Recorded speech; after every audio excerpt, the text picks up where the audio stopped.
Olá, sejam bem-vindas, sejam bem-vindos. Hoje a gente vai ter uma conversa sobre terra plana. Finalmente, Alexandre! Depois de muitos pedidos... Olha, nunca um tema foi tão pedido que nem esse. Pô, eu sou Pedro Luiz. Eu sou Alexandre Ferreira. Olha aí, não tem nem o que dizer, né? Alexandre, a Terra é plana? Segundo meus cálculos, não. Então é isso aí, chegamos ao final de mais uma conversa. Você pode entrar em contato com a gente no conversaconosco@gmail.com. Eu posso estar errado. Olha, o ideólogo do atual governo disse que não tem certeza, não. Porque certo. Ele não tem certeza, ele não pode afirmar. Isso aí. Tá certo, né? Pode afirmar um monte de coisa, menos essa. Tá certo, né? Tá certo. No caso dele, não deveria afirmar nada, né? Você tá querendo censurar alguém, Alexandre? Não, estou apenas querendo dizer que, às vezes, uma opinião deveria ser somente isso. Uma opinião, que é o nosso caso. Não há podcast mais opinoso do que a gente, mas a gente opina embasado em alguma coisa sempre, né? Não há podcast mais inútil do que esse. Pois é, mas uma delicinha pra lavar a louça. Que... Esse aqui, então, olha, o prato, por exemplo, que você tá lavando nesse momento, olha, é o formato da terra plana. Dá pra imaginar? E aquela coisa, a única confissão que a gente faz aqui, em termos podcastais, é que somos inúteis. Exato, não. E que acreditamos em Deus. Sim. Somos católicos, aí são as nossas porém caóticos, né? São as nossas confissões como pessoas. Sim. Mas enquanto podcast, somos inúteis. Exato. Como todos são, no fim das contas, Como todos são. E aulinhas de YouTube, idem. Aulinhas de YouTube, né? E documentários de Netflix também. Ai, meu Deus. O Pedro me fez ver um documentário sobre terra plana. Não, calma, a gente vai falar sobre isso. A sorte dele é que ele não tava aqui perto. Ia quebrar esse prato na cabeça dele. Tá lavando louça, Alexandre? Quase. Tô comendo um pedaço de bolo aqui. Aê, eu acabei de almoçar. Olha, esse programa está sendo gravado depois de almoços, entre trabalhos e bolos, uma aguinha. Meu Deus, como água é bom, meu Deus do céu. Água é coisa boa. Vamos lá, Alexandre, deixa de enrolação. Essas conversas, pré-conversas estão ficando cada vez maiores, dando trabalho para editar. Vamos lá, o jogo é seu, meu amigo. O jogo é meu. Você citou o nome que não deveria ser citado. Quem? O ideólogo do governo. O ideólogo do governo, sim. E aí eu vou fazer uma variação aqui do Milagre o Santo. Em que circunstância o ideólogo do governo falou alguma coisa? Não, eu vou antepor aqui frases de Olavo de Carvalho e Zé Celso. Grande Zé Celso. Você vai ter que me dizer se a frase é do Olavo de Carvalho ou do Zé Celso. E se você pôr da Pepsi, que a Pepsi usa feto abortivo, e se você toma Pepsi, você é um homem sanduíche. Eu sou um homem sanduíche, hein? E confesso, o dia que antecede esse programa foi o dia do hambúrguer, e eu fui comer hambúrguer no dia do hambúrguer. Eu sou um homem sanduíche, com muito orgulho. E me diga aí, talvez alguém não conheça, Pedro, quem é Zé Celso? Zé Celso é um diretor teatral que faz umas peças malucaça, 6 horas de duração. Cara, é assim, ele é modernista. Eu acho que é modernista, não é a classe do teatro ali que ele faz? Sim, ele tem um vínculo com modernismo, antropofagia. Antropofagia, exato, também. É um diretor clássico. É um cara que já deu uns apertos no Silvio Santos, uns apertos no sentido figurado, não no bíblico. Sim, no sentido judicial, inclusive. Também. Mas é uma figura folclórica, mas muito folclórica. Eu não posso dizer que é o oposto do Olavo de Baralho, não acho que seja, mas é loucura total, né, velho? E é legal que, assim, nas peças do Zé Celso, elas te tiram do conforto, né? Sim, totalmente. E a questão da nudez e tal. A questão do Zé corpo. Celso que não tiver um corpo nu. Exato. Não é Zé Celso. E assim, de alguma maneira, com o jeito dele, né, teatrólogo, né? Ele mexe com as moral e os bons costumes. Sim. Aquilo que defende muito Olavo de Carvalho, não é? Que no outro canto, né? Defende moral e bons costumes, entre aspas, porque é o rei do palavrão. Cara, eu nunca vi alguém falar tanto palavrão. Esses dias eu vi um trecho aí do Olavo de Carvalho, até pensei aqui em prometer pôr, mas não vou pôr, o ouvinte não merece isso. Como é que alguém que se diz cristão católico e assim, se diz referência... Tem católicos que usam esse cara como referência, Alexandre. E o cara, como o Alexandre disse, é uma metralhadora de palavrão. Ele vê sacanagem em tudo. Aliás, é como a atual ministra aí dos direitos humanos, né? Em tudo ela vê... Cara, eu nunca vi alguém enxergar questões de sexualidade à torta direito como essa mulher. Ela tem algum problema? Pois é. Ela é casada? Ela é casada, não? É casada. Pois, tem que resolver a vida dela, porque eu nunca vi, ela tem que, né? Porque tudo ela viu agora a sexualidade no Bob Esponja, cara! Não, isso é velho, isso é antigo. É velho? Opa. Bom, na Frozen, Bob Esponja... Cara, a que ponto a gente tá chegando, meu? Então, vai ser legal esse jogo, porque talvez alguém vai ouvir uma frase e vai falar: eu tenho certeza que isso é do abominável Zé Celso, destruidor da moral e dos bons costumes. Vai falar: eita, não é. E outros que vão falar assim: ué, mas essa frase é do cabeça magnânima Olavo de Carvalho. Sim. Aí não é. Sim. É do teatrólogo. A humanidade que chegou até esse tempo para ter essa revelação divina chamado Orvalho de Baralho. Vamos lá. Eu não vou falar o nome. Tá bom. Beleza. Vai lá. Então, 10 minutos lá. Quase de programa, vai. Primeira fase. Vai. Primeira frase, Pedro Luiz. Manda.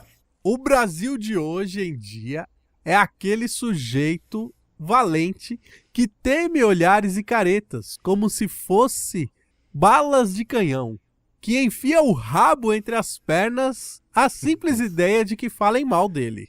Nossa, Zé Celso. Errou! Errei? Errou! Porque é uma frase, né? Não teve um palavrão, por exemplo. Não. Apesar de que você deu uma ênfase aí no rabo entre as pernas. Eu falei, Zé Celso. Não, olha aí, patriota e nacionalista, hein? Então você tem que, segundo aí o Olavo do Baralho... Orvalho do Baralho. Gostei do Orvalho do Baralho. Dá o nome de podcast, fica a dica. Aí, alguém quiser, né? O brasileiro hoje é alguém que se intimida por qualquer coisa, né? Não aguenta que ninguém fale mal dele. É isso aí, né? Então, é um brasileiro, segundo esse sujeito, covarde. Tá, olha aí. Não, esse é o pensamento que ele tem mesmo. Brasileiro bom é ele, que nem mora no Brasil. Corajoso, que, aliás, o visto está expirando, hein, senhor Valho? Será que vai vir pro Brasil? Vai vir pro Brasil, não é? O gênio da Virgínia. Agora eu vou te dizer, esse novo fenômeno me fez começar a ouvir de vez em quando Reinaldo Azevedo, a quem eu nutro, assim, muita dificuldade. Mas aqui eu queria deixar um abraço também para alguém que eu nunca ouvi, o Marco Antônio Villa. É assim mesmo, viu? Quando a gente alimenta o ódio vem de volta pra gente. Vem morder seu calcanhar, Zé Mané. Vem. É só alimentar. Fica alimentando, dando comidinha pro ódio. Vamos lá, próxima frase. Lá. Eita, que hoje tá, hein? Todo mundo abrindo o coração. Vamos lá, próxima frase. Vai. Eu não acredito em gueto gay, gueto negro, gueto disso, gueto daquilo. Não acredito em clube do Bolinha, em macaco no seu galho, em não me toque. É por eliminação. Entende? Porque você colocou um orvalho no primeiro. Certamente essa frase estaria na boca de Orvalho do Baralho. Mas, como eu quero ganhar, certo, né? Eu vou dar um chute. Há que se arriscar nessa vida. O que é uma vida sem se arriscar? Não é? Eu vou arriscar no Zé Celso. Eu acho que ele... Exato! Olha aí. Cara, até porque ele tem esse pensamento inclusivo, né? De que a cidade é de todos. Tem tudo isso também, né? Não é uma defesa de guetos, né? Às vezes as pessoas acham que luta racial ou luta de gênero é defender gueto. E é ao contrário disso. É exatamente para as pessoas não precisarem viver em guetos. Sim. Mas também lembrar que essas lutas, elas são para que justamente não haja guetos, embora se guetifique e se censure espaços, né? Uhum. Ele não acredita, dá para entender, mas que às vezes por instinto de sobrevivência esses fenômenos acabam acontecendo é fato, né? Tem esse lado também, mas tem muita falta de compreensão dos dois lados, né? Também. Quem promove as caças às bruxas e às vezes quem acaba radicalizando aí a militarização. Sim, sem dúvida. Tudo tem muitos lados, às vezes muito mais que dois, né? Vamos lá então, Pedro. Vamos lá. Agora vai ser difícil porque eu não sei se... E agora? Quem vem? Vamos lá. Agora que o jogo fica difícil. Então vai. Próxima frase. A civilização recalca a memória. Faz você selecionar a memória e fazer uma imagem de si extremamente construída.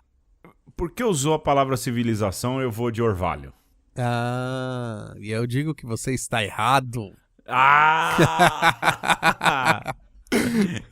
Quem adora essa coisa de civilização criticar a civilização. A civilização ocidental, cristã, meu Deus. Aliás, urge fazer um programa sobre isso, hein? Tá aí, foi Zé Celso. Zé Celso criticando exatamente a civilização como algo que reprime aquilo que é animal no homem, né? Ser civilizado é recalcar os seus instintos primitivos. E levar em conta que o Zé Celso pensa mesmo assim, né, Alexandre? Pensa um pouco desse jeito, né? Sim. Aí, tá bom, vamos lá. Tá. Tem mais uma? Tem mais uma aqui. Vamos lá.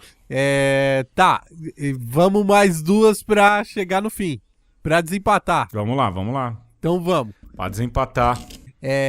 Fazem uso massivo do ativismo judicial para mudar completamente o sentido da Constituição, através de sentenças que permitem o que era proibido e proibir o que era permitido. Quem? Ai. Cara, que jogo difícil, hein? Zé Celso... Cara, esse jogo é intricado, hein? Abraço, Ed Gama, que eu copiei lá do canal dele esse jogo. Olha aí. Gostei. Eu acho que foi o Orvalho. Orvalho do baralho. Acertou! Sim. Agora é engraçado, né? Falar de ativismo. Pois é. Falasse isso 3 anos atrás não era era atavismo. Agora...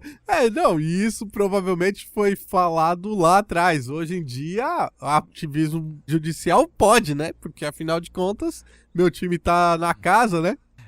Não sei não. Essa galera vai começar a reclamar daqui a pouco, viu? Sei não, já estão reclamando aí do próximo procurador-geral. O presidente aí que não é ideológico disse que vai escolher um procurador-geral não da lista tríplice. Bonito de ver, sabe? É lógico, né? Ele vai colocar alguém que ideologicamente pense como ele. É a carta branca, né? É a chamada carta branca. Mas tá bom, vamos pra frente. Vamos lá, é o último, hein? O desempate aí. Vai lá. Há coisas que são boas por alguns instantes, outras por algum tempo. Só algumas são para sempre. Zé Celso. Errou. Errei? É a frase bonita e é do Orvalho do Baralho. Olha, eu colocaria... pegou, né? Orvalho pegou. Eu vou colocar atrás do caminhão no dia que eu tiver um caminhão, hein? Vou repetir porque a frase é bonita, apesar de que... Vai lá. Há coisas que são boas por alguns instantes, outras por algum tempo. Só algumas são para sempre. É qualquer coisa também essa frase, né? Serve pra tudo. Serve pra tudo. Terminar relacionamentos. Uma menina de 12 anos faria... Sim. Uma menina de 12 anos faria isso, não é? E você falou, embora de quem seja. Lembra que o grande poeta Mano Brown, Paulo, fala que até do lixão nasce flor. Então, Vamos pro tema, Alexandre. Vamos pro tema.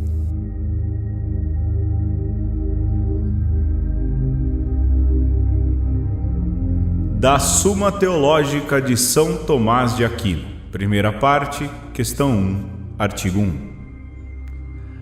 A diversidade de razões no conhecer determina a diversidade das ciências.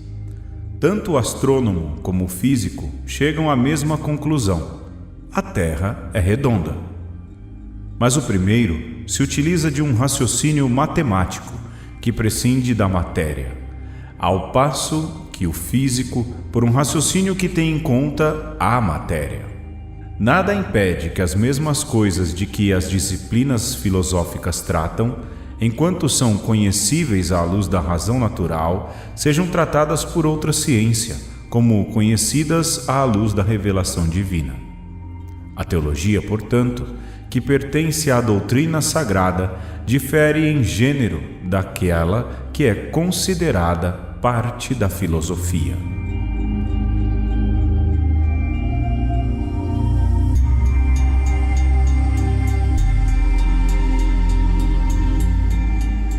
Pela primeira vez eu já comecei dando a carteirada de quem escreveu, né? São Tomás de Aquino. Né? Toma o zap na testa! Toma! Trucou, pediu 6, pediu 9, 12, colou, porque veio com ouro e zap, veio com a mão cheia. E olha... Deixa o cara ganhar a primeira mão só pro cara achar que tá confiante. Tá, né, alguma coisa. E olha, Tomás de Aquino, coloca aí na sua obra mais conhecida essa afirmação que ele tá usando simplesmente como exemplo. Sim, nem de vaga, né? Nem de vaga. Nem de vaga, e ele tá usando, Pedro, na primeira parte da questão 1 do artigo 1. Quer dizer, é pra abrir mesmo, pra encerrar a questão. Sim, não tem... Pronto, né? Já começamos lá do que acreditamos, agora a gente citou São Tomás de Aquino, o maior gênio, eu ia falar o maior gênio vivo. Bom, vivo. Os nossos corações. Não, e vivo, de fato, né? Sim. Participando da ressurreição, vivo, mas o maior gênio católico que já se conheceu trata do assunto com plena tranquilidade, não é? Uhum. Cara, essa questão da Terra plana... Ultimamente, o Alexandre falou aí, né? O Pedro me deu o documentário para eu assistir e eu vi lá o documentário, fiquei com raiva. Pois aquele documentário me fez rever uma série de coisas. Lógico, eu não vou falar sobre isso agora, mas me fez ter uma outra concepção. É porque eu sempre acabo entrando no ponto comportamental, né, Alexandre? Certo. É sempre o meu ponto de vista de análise. Não foi uma completa perda de tempo, porque você vê um outro lado da história, né? Então, e aquilo me deixou matutando, aquilo me fez pensar numa série de outras coisas, mas vamos lá, Terra plana, Alexandre, do que se trata? Defina a Terra plana, esse fenômeno mundial do nosso tempo. Terra plana consiste em afirmar que este mundo em que vivemos, que inclusive a própria definição clássica planeta rememora, que dizer que vivemos num disco, achatado, no formato de um prato, né, ou uma folha de papel, que o mundo em que vivemos seria plano. Sim. E que Sol, Lua, ou seja, aquilo que nós acreditamos ser o lugar nos quais a Lua, no caso, gravita em torno de nós, mas nós gravitamos em torno do Sol, né? Damos volta. Na verdade, são coisas artificiais, não é? Ou iluminações artificiais, ou que estamos protegidos por uma redoma. Eu confesso que é demais ir atrás para tentar compreender essa questão, não é? E eu quis trazer o Tomás de Aquino também, e olha, Tomás de Aquino está no século XIII, e geralmente o pessoal que vai rebater a teoria da Terra plana fala assim, mas isso é uma ideia medieval, os medievais que pensavam assim, aí eu tenho que falar, não, alguns medievais pensavam assim, porque se você pegar desde o tempo lá da antiguidade, né, ou do... idade clássica do surgimento da vida como a conhecemos, já se postulava que a Terra era esférica, né? Por diversos motivos. E aí você vê nos dias de hoje, século XXI, algumas pessoas retomando essa ideia e com bases totalmente diferentes.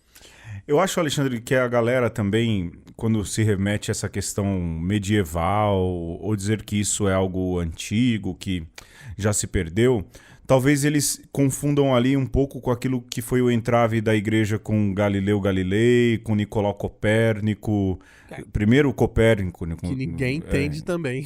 Sim, e depois Galileu Galilei. Exato, não entende muito. Ou às vezes puxa a sardinha, ou não vê todo num geral. Não é que a gente tá querendo passar um pano, não é? Mas era uma novidade científica grande que no fim a igreja demora bastante para digerir, não é?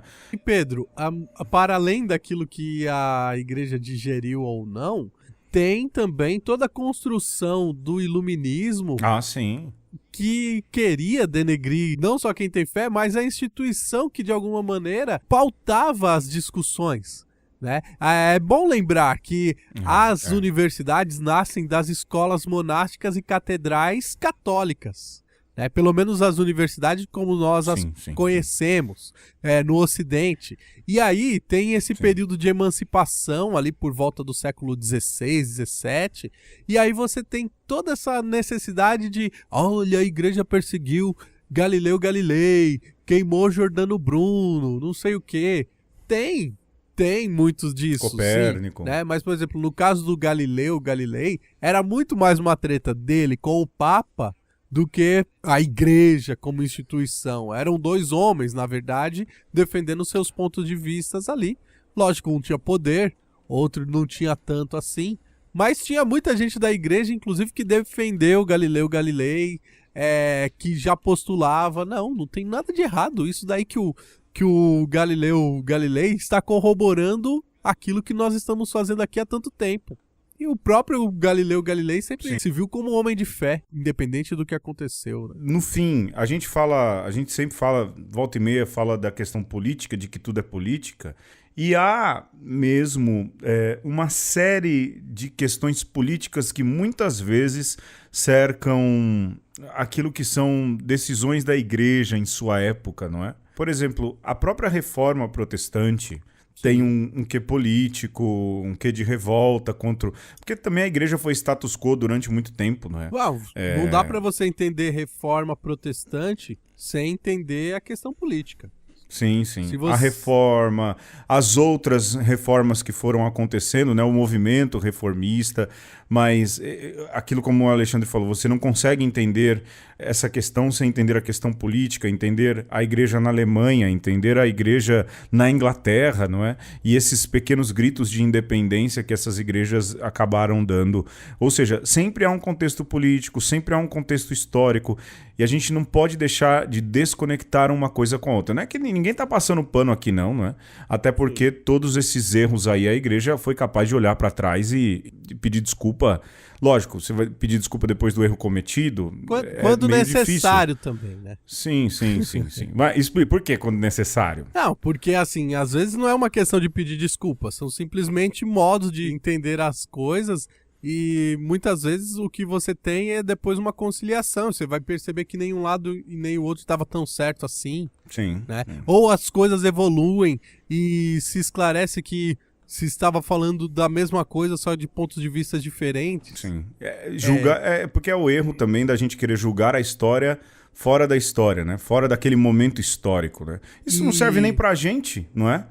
Decisões que a gente toma lá atrás, por exemplo, de 20 anos atrás, fala, pô, se eu tivesse a cabeça de hoje, não teria tomado. Pois é, mas você não teve. Exato, né? Precisa dessa maturação. Precisa da história também. Né? E a citação de Tomás de Aquino serve para isso também, né? Pra gente perceber esse movimento.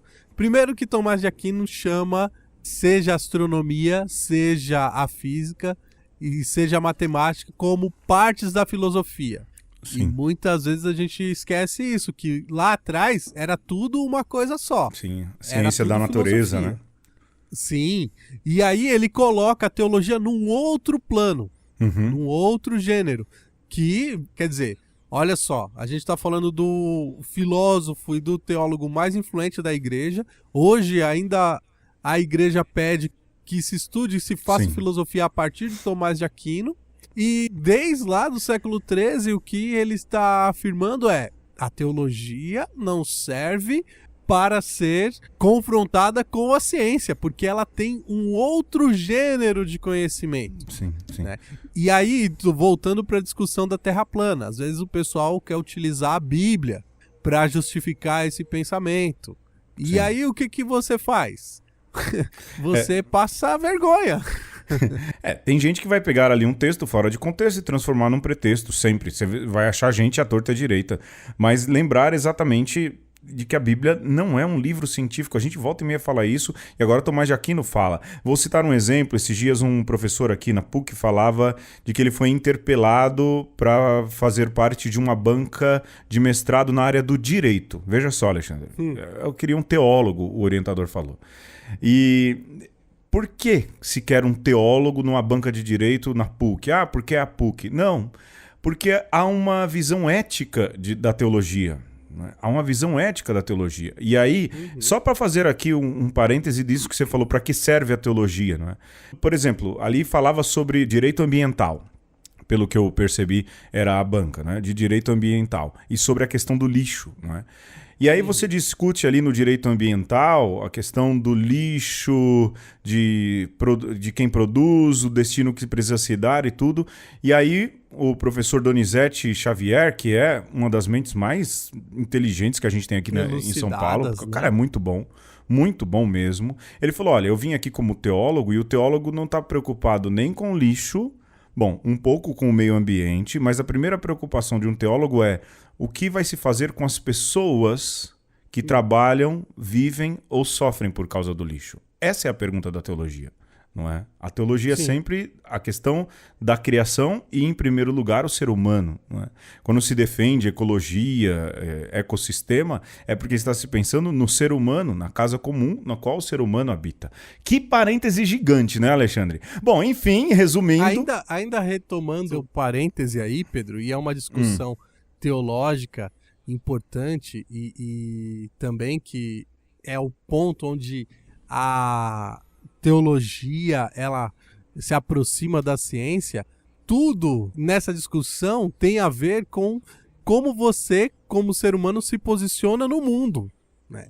E a forma como você entende o mundo vai influenciar, sim, a forma de você fazer ciência, a forma de você fazer teologia.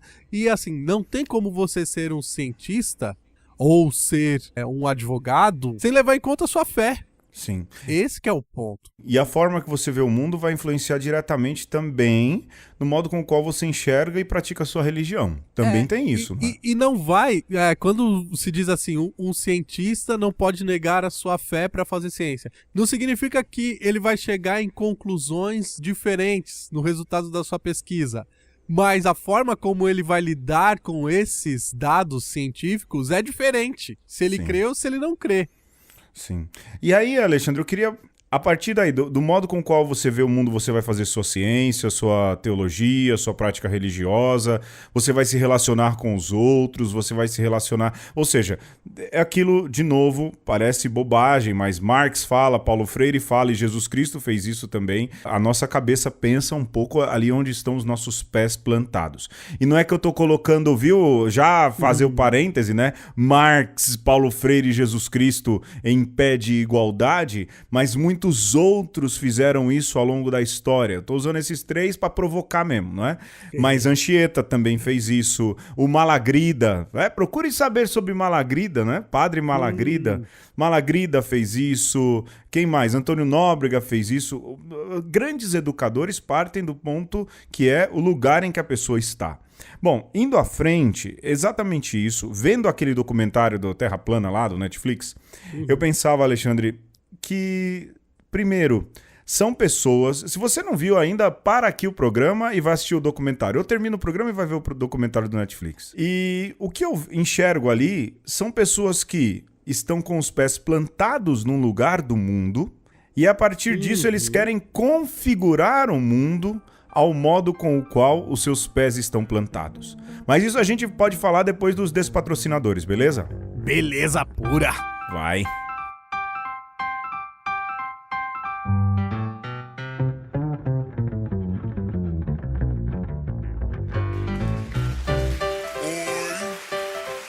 Eu sou um mundinho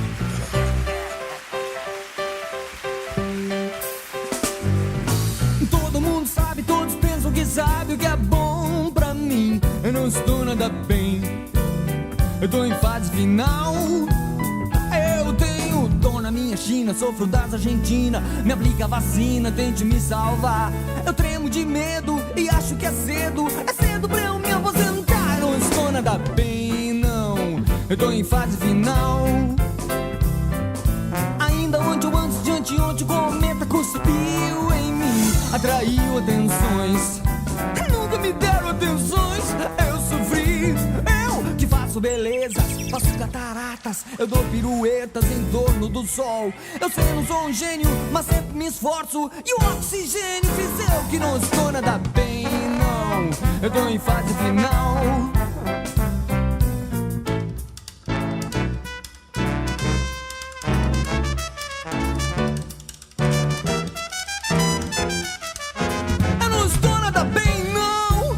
Eu tô em fase final.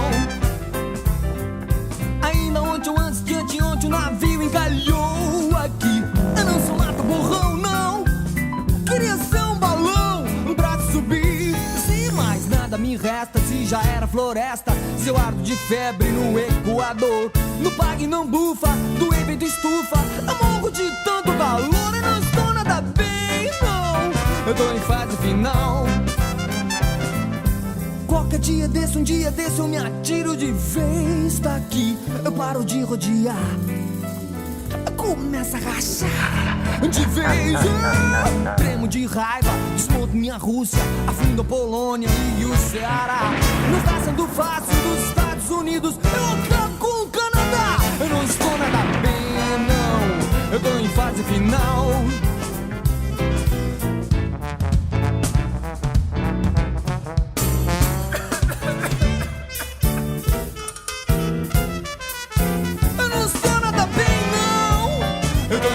Final.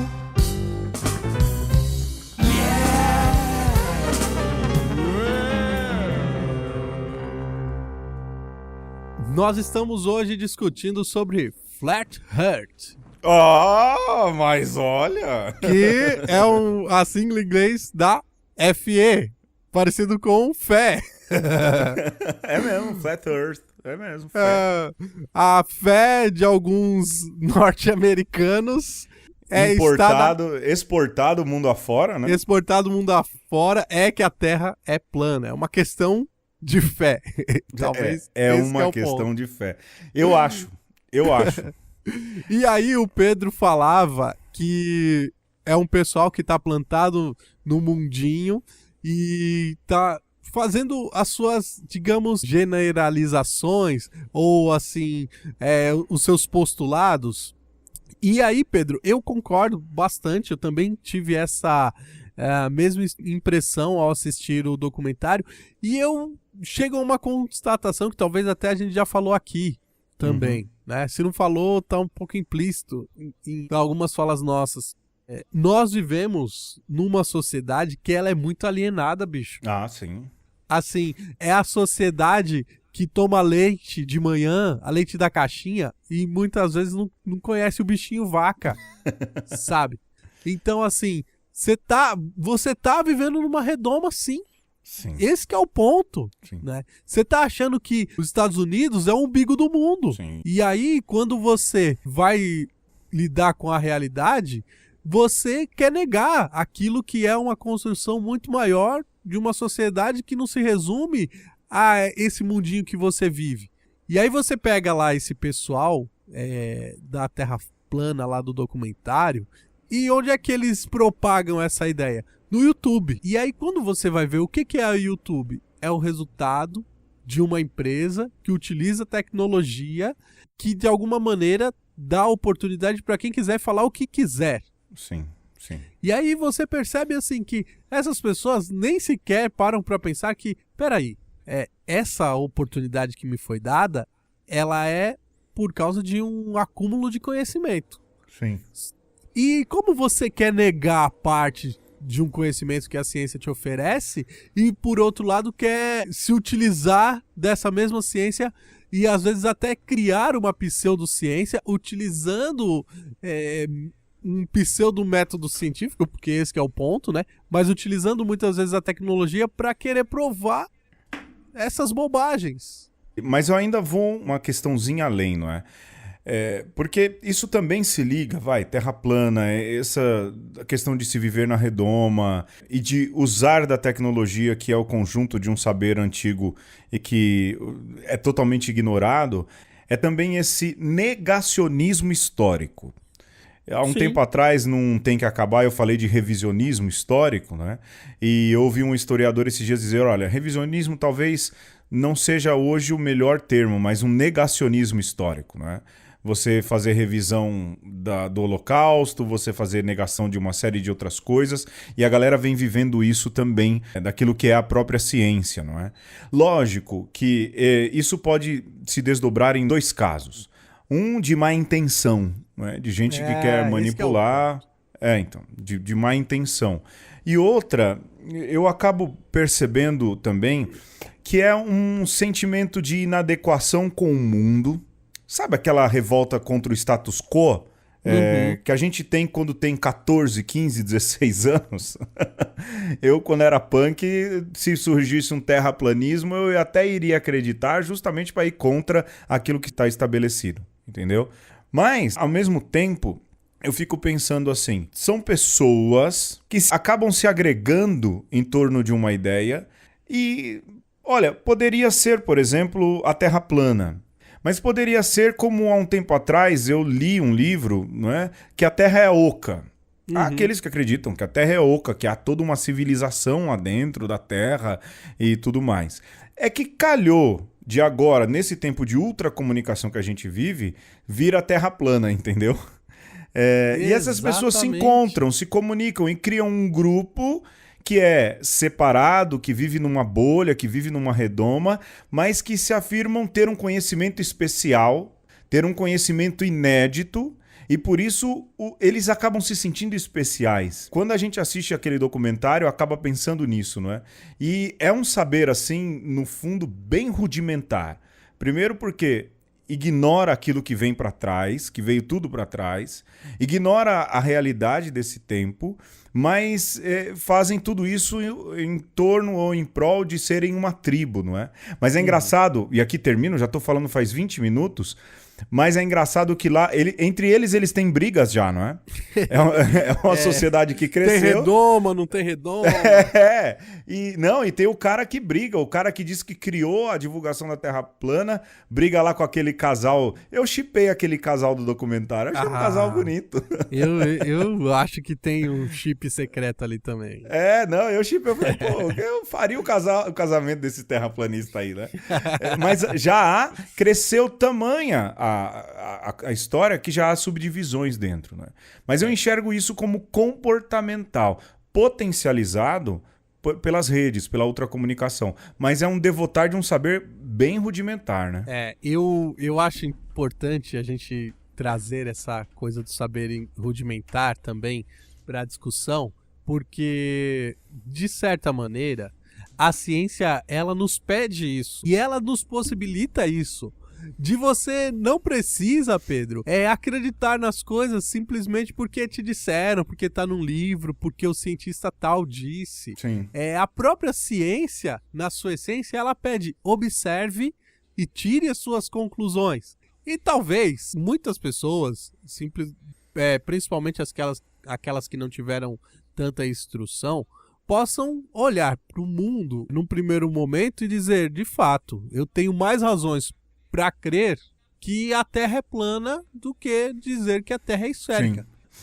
Do ponto de vista de uma pessoa simples ou de uma criança, quando você olha para o horizonte, digamos assim, você vai falar, faz sentido, tem uma linha ali que separa o céu e a Terra, então é provável que seja. Você põe a régua no horizonte e ela não tem curva. Mas a galera deixa de pensar naquilo que é a extensão do próprio planeta. Meu Deus do céu, gente. Como é que uma régua de 30 centímetros, mesmo naquilo que é a proporção das distâncias, ela vai... É impossível, cara. Mas aí é que está, Pedro. É assim, a mudança da civilização humana se deu quando você passa a acreditar não só naquilo que os seus olhos veem, mas nesse saber acumulado daqueles que vieram antes de você. E acreditar que aquele seu professor, ele te passou as coisas com critério e não simplesmente inventou uma coisa ali para te enganar. E se nós, seres humanos, estivéssemos questionando o que fez cada geração e questionando os saberes abstratos, para além daquilo que eu consigo ver, nós não estaríamos onde estamos hoje. E aí, você tem que pensar que muitas coisas de que você sabe, talvez outros não saibam. E as conclusões que você chega, é o seu dever passar para frente de maneira que os outros se sintam elucidados também. Né? Então, é triste ver que esse pessoal da Terra plana é de alguma maneira bem intencionado.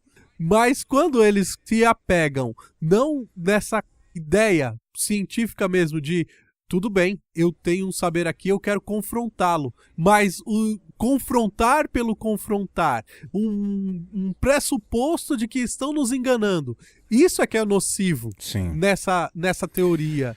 Sim, mas eu acho, Alexandre, lá no mesmo... Eu vou citar aqui o documentário outra vez, né? Lá pelas tantas aparece um cara a galera da divulgação científica, não é? E o cara fala, olha, o jeito que a gente dialoga com os terraplanistas tá errado. E tá certo, o cara foi pontual ali, eu quase aplaudi o cara. Ele falou, olha, porque são pessoas que têm perspectivas e tudo. E de novo, eu retomo a questão comportamental, que é sempre ali um pouco a minha visão. O Alexandre é mais filosófico, eu como alguém de marketing sempre tento entender ali o que é o comportamento da pessoa, né? Porque marketing é entender também o comportamento de consumidor e tudo. Mas do ponto de vista de comportamento, eu vejo assim, esse saber rudimentar é um saber rudimentar, mas é uma mistura também de um empirismo muito exacerbado. Vou me explicar. O empirismo é aquilo que só é válido se você experimentou, né? Em resumo, o empirismo é muito mais do que isso. E essa galera hoje em dia, e a gente vive um tempo de sensações, a gente vive o império dos sentidos hoje em dia, não é?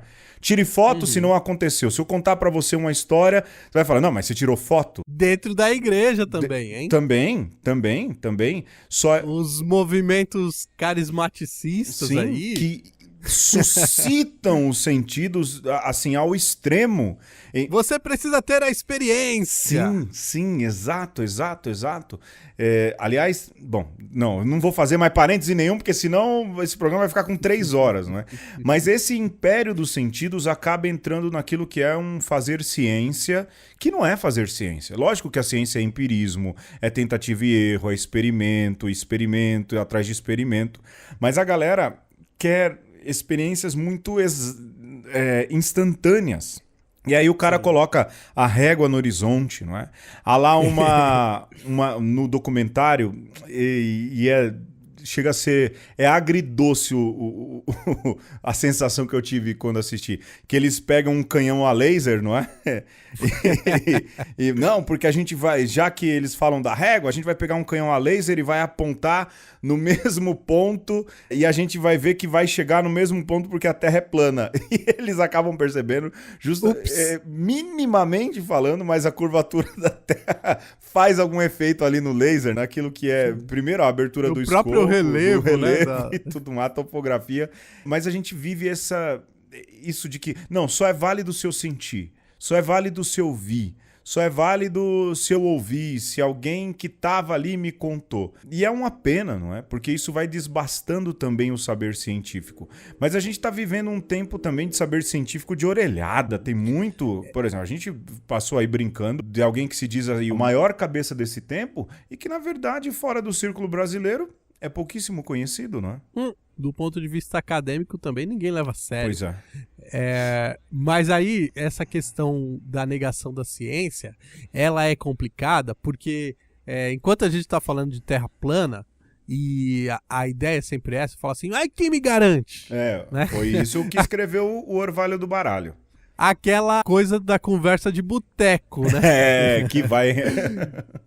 Que é legal no boteco, mas não quando isso se torna um movimento tão grande. Essa mesma lógica, Pedro, é aplicada, por exemplo, nas discussões sobre meio ambiente. Sim. Né? Sobre aquecimento global. aquecimento global. E aí você tem biólogo, Físicos, físicos, Como é que é? Exato. O cara que faz meteorologia. Esses caras aí, geólogos. Sim. Geógrafos, né? Geógrafos, todo esse pessoal dizendo, tá acontecendo uma coisa estranha com o planeta. E você tem governantes Sim. dizendo, quem me garante? Mas não tá dizendo porque está simplesmente negando o fato científico ou a verdade científica. Tem um interesse de que é se aproveitar, porque o seu mandato é momentâneo, porque de alguma maneira precisa ser popular e precisa fazer a máquina econômica girar. A seu favor, né? A seu favor. Você joga pro time, joga pra massa, né? E aí o próximo que vier, ou as gerações que vier, que se exploda. Sim. E aí, quer dizer, o problema dessa negação do saber adquirido até agora e essa revolta contra o pensamento que de alguma maneira é uma autoridade, e nós deveríamos encarar dessa maneira, e talvez nós religiosos tenhamos menos problemas com isso, porque para nós a autoridade não é bem um problema. É esse pessoal que no fim você não sabe se tá negando por negar ou negando com uma segunda intenção. Sim, você nunca sabe de fato. E outra, né, Alexandre? Acaba colocando outras pessoas nesse bolo, não é?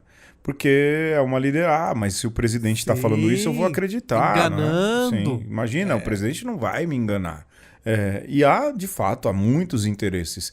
E, de novo, são empirismos toscos, rudimentares, absurdos. Mas, Alexandre, a gente ainda tá falando de negação de ciência. Só uma coisinha só. Aí você vê esses planários. Eu vou chamar de planário. Eles estão ganhando dinheiro, Pedro, com isso. Né? Se tornou um mercado. Talvez uma coisa que era uma brincadeira, mas aí você vende camiseta. A moto? Você viu a moto da Terra plana? Você vende modelos. O cara ganha grana montando modelo de Terra plana, bicho. Modelo de Terra plana. Você faz convenções, você promove cruzeiro. Sim. Deixou. Mas é isso. E coloca também, Alexandre, aquilo que é o instinto gregário do ser humano. De que automaticamente nós vamos nos identificar e querer caminhar com pessoas que pensam mais ou menos como a gente. A bolha de internet, quem a gente segue, quem a gente ouve e tudo mais, não é? Mas não uma agregação pelo esclarecimento, mas pelo obscurantismo. Pelo obscurantismo ou pela identificação. É aquilo que eu falei. Podia ser terra plana? É a terra plana, melhor dizendo? Podia ser a terra oca? Podia. Podia ser de que o céu, na verdade, é cor de rosa e... As nuvens são de algodão doce. Que as nuvens são de algodão doce. Podia. Cria-se... Eu acho que, assim, o tema, ele é só um fator. Por exemplo, eu vou dar um exemplo, eu ouvi essa semana e eu acho bem válido, que é uma questão do bolsonarismo. Hoje se fala de bolsonarismo, não é? A terra plana política. Não, veja, e de que o bolsonarismo, ele independe do Bolsonaro. Com certeza. E que o bolsonarismo, na verdade, ele tem esse nome porque quem virou a síntese desses tipos de pensamento que o presidente do Brasil costumava externar é ele, Bolsonaro. O ícone, não é? Mas que o bolsonarismo pode chegar a uma hora e dizer fora Bolsonaro. Você entende o que eu tô te dizendo? É capaz deles falarem, inclusive, mataram o Bolsonaro e colocaram esse no lugar dele. Exato. Justamente porque nele está concentrado uma série de pensamentos que esse cara, ao longo da sua vida, reproduziu. Entende? Então há o bolsonarista de ocasião, há o bolsonarista que na verdade só foi lá e digitou 17 na urna, mas há o bolsonarista que pensa exatamente como o Bolsonaro e que se um dia pela política o presidente do Brasil fizer alguma coisa diferente, vão dizer morte ao Bolsonaro, fora Bolsonaro. Então assim, ele é um fator que agrega gente que pensa como ele. Como a Terra plana é um fator que agrega gente que na verdade quer se agregar, porque se sente inadequado. No caso da Terra plana, gente que se sente inadequado, não é? A questão do bolsonarismo no Brasil e as pautas que se defende são muito mais sérias, não dá nem para... Eu tô colocando ali o modelo sociológico em questão, não é? Mas olhando ali a galera da Terra plana, bom, é gente que quer... O cara lá conseguiu até uma noivinha, né? Não sei se vai casar ou não é? Pois é. Mas há os espertos que começam a ganhar e ganhar um dinheiro ferrado em cima disso. Mas a negação da ciência, Len, muito rápido. A gente já falou isso aqui, não é? Há um problema também de que a galera nega a ciência, porque a ciência, Alexandre, está muito longe das faixas mais populares. Muito, Claro. muito. Em todos os sentidos. Em todos os sentidos. Até na escrita. Eu vejo né? Eu escrevo como um jornalista. Porque eu aprendi a escrever assim. Bom, eu tô tendo um baita trabalho na hora de transferir o meu estilo de texto, o meu estilo textual, para aquilo que é linguagem acadêmica, porque a academia exige que seja feito daquele jeito. Mas quando é que a gente vai chegar perto do povo desse jeito? Então, a gente vive num período, talvez profícuo, e porque as mesmas ferramentas que ajudam aí a surgirem essas teorias malucas, ajudam também na divulgação científica. Então, se você tem critério e se você corre atrás de coisa séria mesmo, você vai ter um pessoal bacana da divulgação científica também, numa linguagem mais palatável ou mais próxima. Nós tivemos lá, Pedro, na nossa infância, eu acho que eu mais que você, o Mundo de Bikman. Eu tive, oxe, imagina, também, não... tá me chamando de quê? De Johnny Quest agora, eu assistia Johnny Quest. Baltraquiano. Ou Balzaquiano. Eu prefiro Batráquio. Não, e hoje a molecada tem aí o Manual do Mundo, tem o Pirula, né? Sim. Que tem o Nerdologia. Pois é, excelente. Nerdologia excelente, hein? Então, sim, a ciência sempre esteve distante e conforme ela foi se refinando e foi ficando cada vez mais erudita, foi se distanciando da grande massa. Mas hoje, eu acho que mais do que nunca, a gente tem canais que tentam fazer essa proximidade. E aí vai um pouco das pessoas também quererem sair da sua bolha também, dos seus vieses de confirmação. Sim, mas vai lá. Você falou aí Manual do Mundo, o Iberê, Fera também. Esses canais de divulgação científica aí, bem populares, são muito bons. Mas muito bons mesmo. Mas é para uma geração, Alexandre. A nossa geração teve Bikman, mas há uma lacuna, e essa galera deve ter entrado aí, há uma lacuna que... Exato. Foi nesse ato aí, entre o Bikman e o Iberê, entendeu? Que não teve ninguém, cara. E foi aí que essa galera entrou. O pessoal não conseguia mudar de canal, né? Pois, né? Tava quebrado lá. No nosso tempo, mudar de canal era um saco, bicho. Você tinha que levantar da cadeira, imagina. Sim. E aí você ficava num canal só. Sim, sim. Ô Alexandre, mas pra terminar, você pôs aqui na pauta, e eu acho fundamental falar sobre um fundamentalismo que também implica a discussão sobre terra plana. É lógico, a gente tentou aqui fazer um esmiuçar e sempre como conversa, com algumas pautas e viajar e muito, mas há um problema de fundamentalismo. O fundamentalismo é sempre um problema em tudo. Fundamentalismo religioso, fundamentalismo científico, o fundamentalismo patriótico, não é? De que maneira se vê um fundamentalismo aí na terraplanice, por exemplo, na terra plana, né? Nos planários. Nos planários, porque se eu falar terraplanismo, olha lá, começou a falar, falou errado o termo, né? Onde se vê isso? É esse que é o ponto, né? É isso que difere a pessoa que está em busca da verdade e a pessoa quando ela chega ali perto da cortina e aí quando dá aquela olhada um pouco mais para dentro, fala assim, puxa, se eu der esse passo aqui, todo esse sonho, todo esse palco que se criou aqui para trás, vai se desfazer. E aí você encerra as cortinas de novo e vai viver com o seu sonho. Ou com a sua mitificação. É isso que é o... A caverna. Exato. Isso que é o chamado fundamentalismo. É quando alguém desse grupo, digamos, vai dizer assim, ó, a Terra é plana, essa é a nossa convicção e ponto. Da mesma maneira que alguém simplesmente dissesse assim, olha, a Terra é esférica, essa é a minha convicção e ponto. Né? E vocês são todos idiotas porque acham que a Terra não é esférica. No fim das contas, e é errado até falar esférica ou redonda, né? Porque dizem que ela é achatada nos polos. Achatada nos polos. Lembro da minha professora Nilza dizendo isso. A questão é essa. É você até... Porque não tem jeito, Pedro. Uma hora você vai ter que ter convicção e não certeza. Você vai ter que apostar em alguma coisa, se valer de alguma autoridade que não seja simplesmente aquilo que você consegue constatar. Senão você não vai pra frente. Mas você não fechar todas as portas. Esse que é o ponto. Exatamente isso. E saber que aquilo que Tomás de Aquino falou lá no início, a gente fecha o círculo, né? Há outros saberes que vão além dos nossos e que contribuem para o nosso saber. Hoje se fala muito de interdisciplinaridade, né? No meio acadêmico se fala muito disso.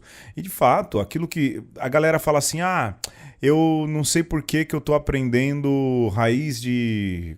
Fórmula de Bhaskara.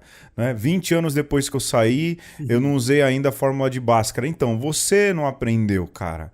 Mas... alguém lá na mesma sala que você gostou tanto disso, que transformou isso em vida, que transformou isso em projeto de vida e que agora está produzindo coisas que muito provavelmente você vai usar ou a sua geração, a geração futura ou a geração que virá depois de você vai usar, porque foi despertado esse interesse. Eu acho assim... Eu até entendo essa crítica, essa questão da educação, mas há esses fundamentalismos também, tanto do saber... quanto do não saber, não é? E há muita gente no mundo, né? Bilhões de pessoas, cada um com um saber diferente, cada uma com uma perspectiva diferente e que podem contribuir exatamente para que haja um saber inteiro. Eu penso que com terraplanistas, não é? E com outros que têm assim, abertura para se dialogar e que não se coloquem como superiores, há sempre diálogo. Há sempre diálogo. Agora, com gente que se comunica aí por meme, não é? Ou vem de cima para baixo, seja no campo acadêmico, seja no campo desses saberes rudimentares ou obscuros, e que vem se colocando acima dos outros, é difícil dialogar. Eu mesmo tenho muita dificuldade de dialogar. Eu prefiro já não dialogar. Eu vejo para onde a conversa vai. E se a galera, sabe, vem com um tipo de conversa... é triste dizer isso, mas eu falo, não vale perder tempo. Essa pessoa está numa fase que só a vida vai ensinar. Só a vida vai ensinar, não é? Só a vida vai ensinar um terraplanista.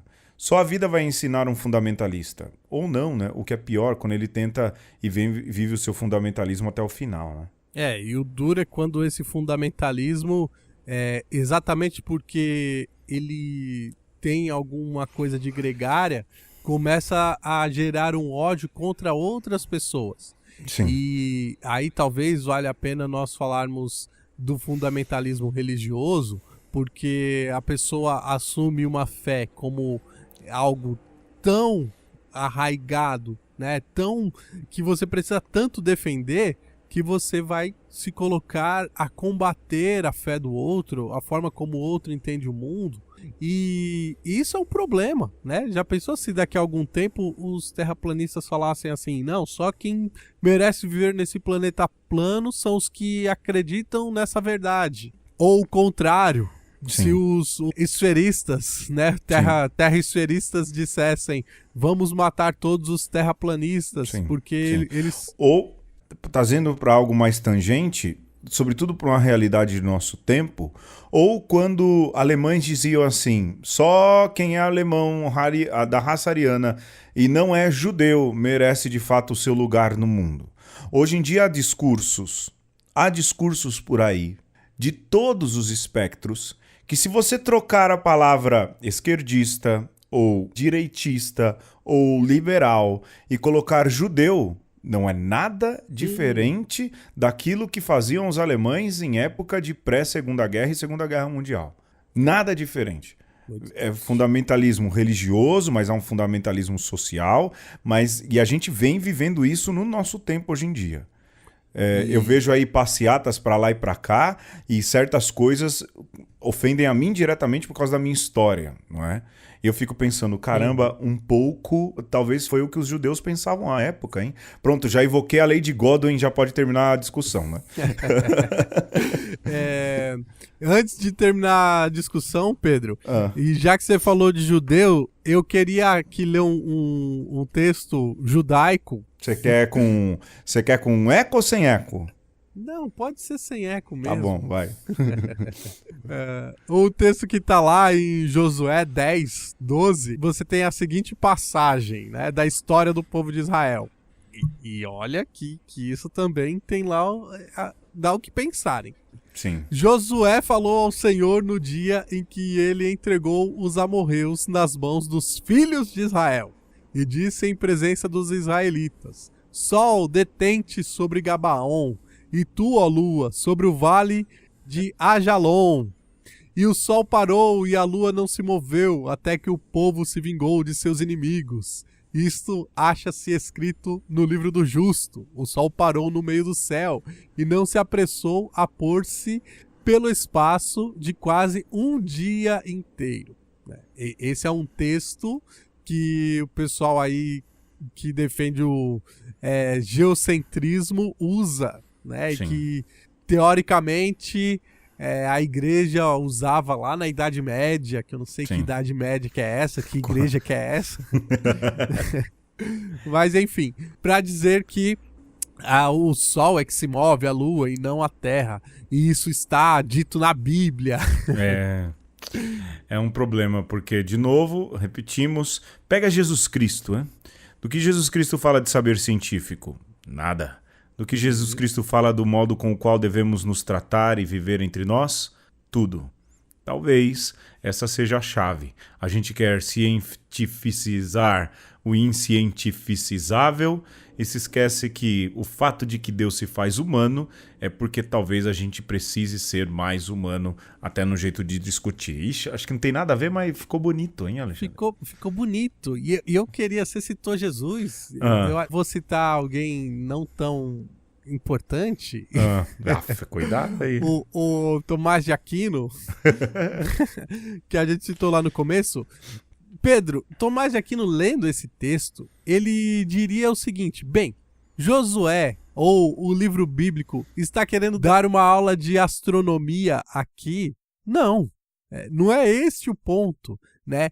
E aí, Tomás de Aquino, lá no texto que a gente leu no começo, está querendo dizer, nos diz o seguinte: leia a Bíblia de novo e pegue aquilo que o texto quer dizer, e não simplesmente utilize o texto fora de contexto para justificar o seu pensamento, né? Então, o que Josué, o livro sagrado, quer dizer? Deus interviu na vitória do povo de Israel, né? Houve ali um favorecimento de Deus para o seu povo. E parou por aí. E talvez a gente tenha que fazer uma releitura também de como Deus intervém na vida do povo, né? E mais ainda, qual a leitura que você faz da vida depois de vivê-la e como você enxerga se Deus favoreceu ou não. Essa é uma outra questão que vai muito além de um mero dizer que Deus interviu.